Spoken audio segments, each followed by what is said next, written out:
friends, as citizens of this great country, next week we will be celebrating July 4th, Independence Day. Of the many ideals that America represents, none stand higher than the twin ideals of freedom and of liberty. Now, this great country has welcomed people of all faiths and of all religious practices. It has not only spoken and talked the talk, but it has walked the walk.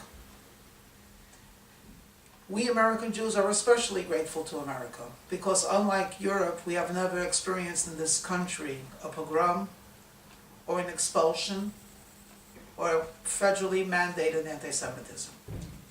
We pray to God that He shower this country with peace and prosperity, and that He bless our leaders with wisdom and the ability to govern justly. Which leads me to tonight's topic.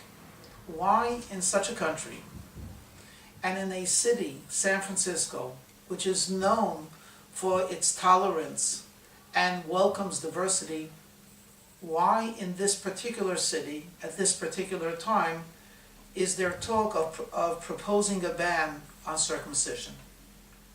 This ban proposed would not only forbid religious circumcision, but even medical circumcision. And it seems almost retrograde.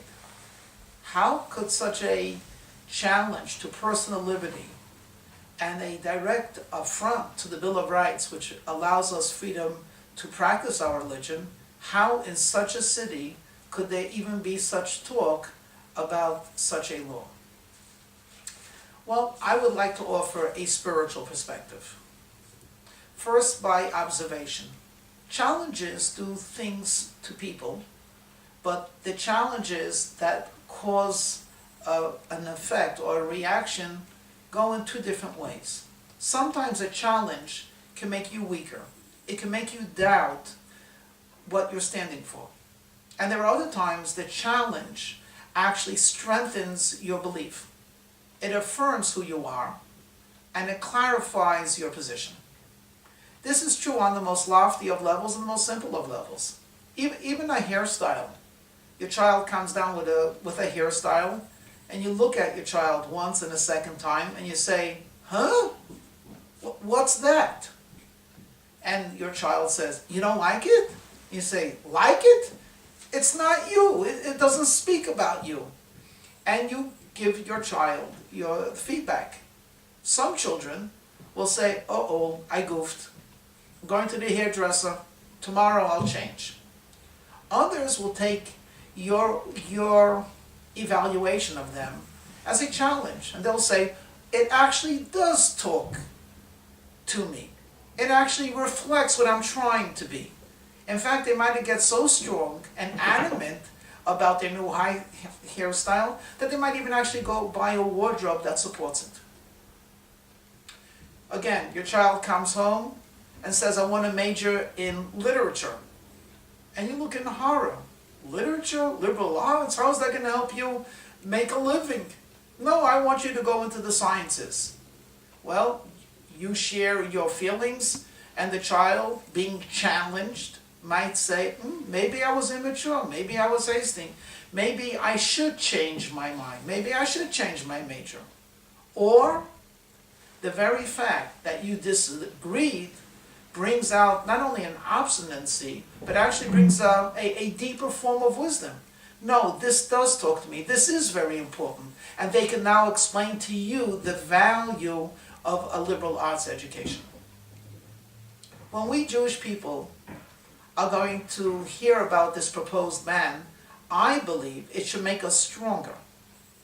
In fact, let me share with you a legal concept.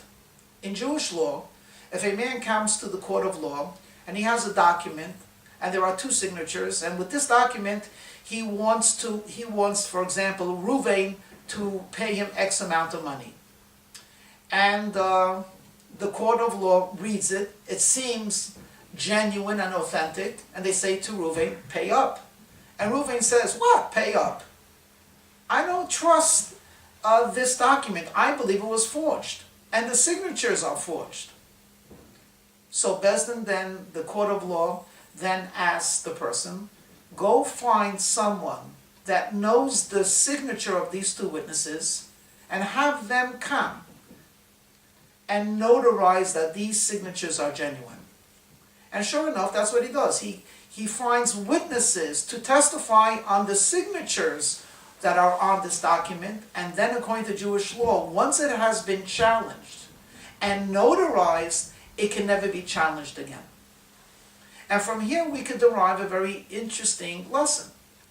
That when we have a law and someone challenges the law, what we have to do is notarize that law, affirm that law, explain that law, practice that law. And once we respond accordingly, it will never be challenged again. You know, think about it just for a moment. If in stores and in streets and in bars, this proposed ban is being discussed, should that not inspire us that in our synagogues, in our shuls, and in our schools, that we certainly should be talking about it? I would venture that most Jewish children, men and women, or in this case, boys and girls, do not know what a circumcision is. They do not know that there's a promise made to the Jewish people that when they will have a certain implant, literally a surgical procedure put on their physical body, this will testify and affirm that they are God's chosen people. And that this particular law and practice has been practiced for close to 4,000 years. If they're discussing it on the outside, should we not be celebrating it on the inside? But let's go a step further for a moment.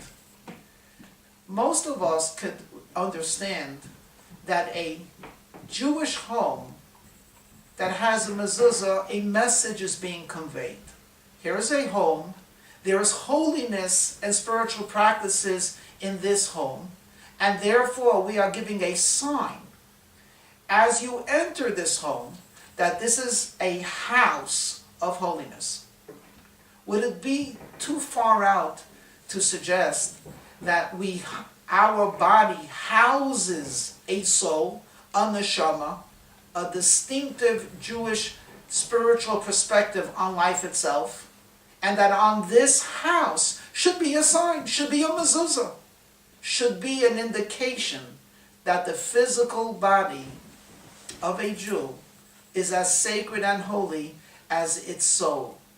And that the body and the soul, instead of being seen as loggerheads and as opposing one another, are actually a unit that work perfectly well. The Jewish soul needs the Jewish body. Obviously, the Jewish body needs the Jewish soul. Here's a challenge. How will we respond to this challenge? I personally do not believe the way to fight it is by gathering more signatures from the man in the street. I know it will be challenged in court, rightfully so, but I believe that the way to combat this is by Jewish people celebrating and publicizing that this is a commandment given to us by God. This is a commandment that the Jewish nation has kept and will continue to keep. And this is a commandment that celebrates the holiness and the dignity of the Jewish body.